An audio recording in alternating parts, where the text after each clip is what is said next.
এবার একটু নজর রাখবো পশ্চিম মেদিনীপুরের সাবংয়ের দিকে, কারণ 5 জনকে গ্রেপ্তার করা হয়েছে। কারণ কি, নদীপথে বালি পাচার করছিলেন বলে অভিযোগ। উদ্ধার হয়েছে বালি বোঝাই নৌকা। পুলিশের দাবি, হলদি নদী থেকে নৌকায় বালি তুলে তা সাবংয়ের ইটভাটায় বিক্রি করা হতো। কারা করতেন এই কাজ? দিগ্বিজয় রয়েছে আমার সঙ্গে, আরো ডিটেল জানাতে পারবে। দিগ্বিজয়, কারা এই কাজ করতেন? তাদেরকে চিহ্নিত করা গেল? তাদের সম্বন্ধে কিছু জানা গেল?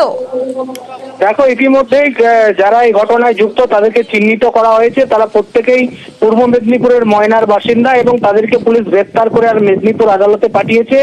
রাতের অন্ধকারে হলদি নদী থেকে সবংয়ের যে কেলেঘাই নদী রয়েছে, সেই কেলেঘাই নদীতে অবৈধভাবে বালি পাচার করে ইট ভাটায় বিক্রি করার অভিযোগ উঠেছিল এবং এই খবর পুলিশের কানে আসতেই তারা অভিযান চালায় এবং অভিযানের পরেই উদ্ধার হয় বালি বোঝাই নৌকা এবং 5 জনকে গ্রেপ্তার করা হয়। তাদেরকে আজকে মেদিনীপুর আদালতে তোলা হয়েছে। বেশ।